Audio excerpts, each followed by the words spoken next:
નમસ્કાર. ચાલો જરા પણ સમય બગાડ્યા વગર સીધા જ આજના ટોપિક પર આવી જઈએ.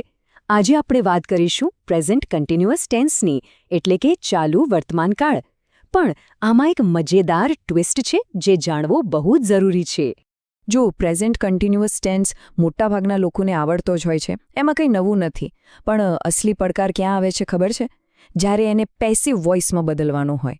અને પરીક્ષાઓમાં તો આ એક એવો ટ્રેપ છે, એવી જાળ છે કે જેમાં સારા લોકો પણ ગૂંચવાઈ જાય છે. પણ ચિંતા કરવાની બિલકુલ જરૂર નથી, કારણ કે આ ગૂંચવણને ઉકેલવા માટે આપણી પાસે એકદમ સરળ અને પાવરફુલ ફોર્મ્યુલા છે. સમજો કે આ એક માસ્ટર કી છે જે આખા લોકને ખોલી નાખશે અને બધું જ સહેલું કરી દેશે. તો તૈયાર છો એ જાદુઈ ફોર્મ્યુલા માટે? આ રહ્યું, ધ્યાનથી જુઓ. સૌથી પહેલાં આવશે ઓબ્જેક્ટ, એના પછી આવશે ઇઝ, એમ કે આર, કરતા પ્રમાણે. અને હવે આવે છે આ આખા ખેલનો હીરો, શબ્દ બીઇંગ. આને ભૂલવાનો જ નથી. એના પછી ક્રિયાપદનું ત્રીજું રૂપ, જેને આપણે V3 કહીએ છીએ, અને છેલ્લે બાય લગાવીને જે મૂળ સબ્જેક્ટ હતો એ મૂકી દેવાનો. બસ આટલું જ. આ ફોર્મ્યુલાને મગજમાં ફિટ કરી લો, પછી બધું જ સરળ છે. ચાલો હવે ખાલી થિયરીની વાતો નથી કરવી. આ ફોર્મ્યુલાને પ્રેક્ટિકલી કેવી રીતે વાપરવાનું છે એ જોઈએ. ઉદાહરણો સાથે સમજીએ એટલે બધું ક્લિયર થઈ જશે. ઓકે, પહેલું ઉદાહરણ જુઓ.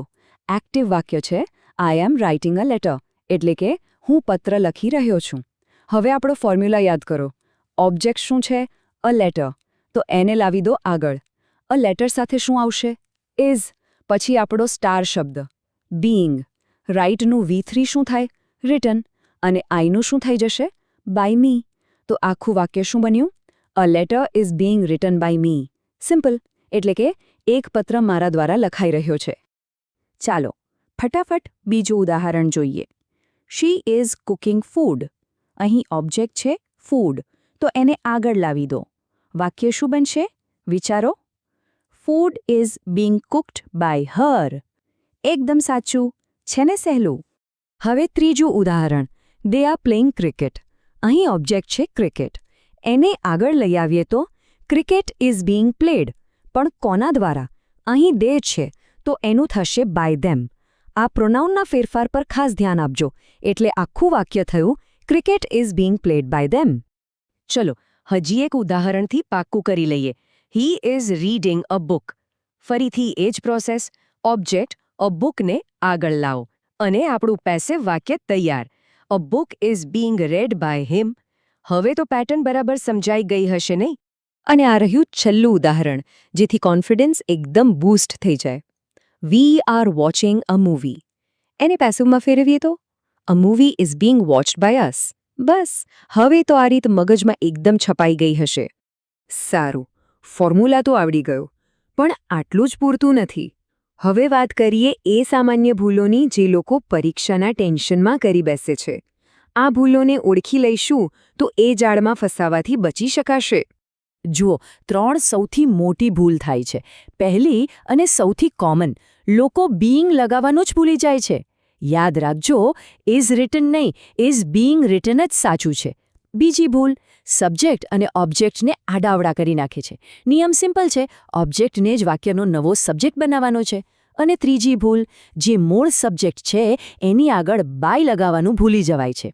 આ 3 બાબતોનું ધ્યાન રાખશો ને તો ભૂલ થવાના ચાન્સ લગભગ 0. હવે એક સવાલ મનમાં જરૂર થતો હશે કે આ બધી માથાકૂટ શા માટે? આ ગ્રામર શીખીને ફાયદો શું? ચાલો જોઈએ કે આ વાસ્તવિક જીવનમાં અને ખાસ કરીને પરીક્ષાઓમાં કેટલું મહત્વનું છે. જે લોકો આઈએલ્સ, પીટી કે ટોફેલ જેવી પરીક્ષાઓની તૈયારી કરે છે એમના માટે તો આ ગોલ્ડન ટોપિક છે. સેન્ટેન્સ ટ્રાન્સફોર્મેશનના પ્રશ્નોમાં આ સીધું પૂછાય છે. જો જવાબ સાચો પડે તો ગ્રામરની એક્યુરેસી દેખાય છે અને સ્કોર સીધો ઉપર જાય છે. અને હા, સ્પીકિંગ ટેસ્ટમાં પણ પેસિવ વોઇસનો સ્માર્ટ ઉપયોગ એક અલગ જ ઇમ્પ્રેશન પાડે છે. અને વાતચીતમાં પણ આ બહુ કામ લાગે છે. વિચારો, એમ કહેવું કે people are building a bridge, એના કરતાં એમ કહેવું કે અ બ્રિજ ઇઝ બીઇંગ બિલ્ટ. કેટલું પ્રોફેશનલ અને ફોર્મલ લાગે છે. અહીં ફોકસ કોણ કામ કરે છે એના પરથી હટીને શું કામ થઈ રહ્યું છે એના પર આવી જાય છે. આ જ પેસિવ વોઇસની સુંદરતા છે. ચાલો જતા પહેલાં એકદમ ક્વિક રિકેપ. એક્ટિવ વોઇસ એટલે કે હીરો છે સબ્જેક્ટ જે કામ કરે છે અને પેસિવ વોઇસ એટલે કે હીરો છે ઓબ્જેક્ટ જેના પર કામ થાય છે. બસ આટલો જ તફાવત છે. આ બંને ફોર્મ્યુલા સામે રાખવાથી બધું જ પાણીની જેમ સાફ થઈ જશે. તો હવે જ્યારે આ ફોર્મ્યુલા એકદમ ક્લિયર છે ત્યારે એક સવાલ હું અહીં છોડીને જાઉં છું. વિચારજો કે લખતી વખતે કે બોલતી વખતે એવી કઈ બીજી જગ્યાઓ છે જ્યાં પેસિવ વોઇસનો ઉપયોગ કરીને વાતને વધુ પાવરફુલ, વધુ અસરકારક બનાવી શકાય. આના પર વિચાર જરૂર કરજો.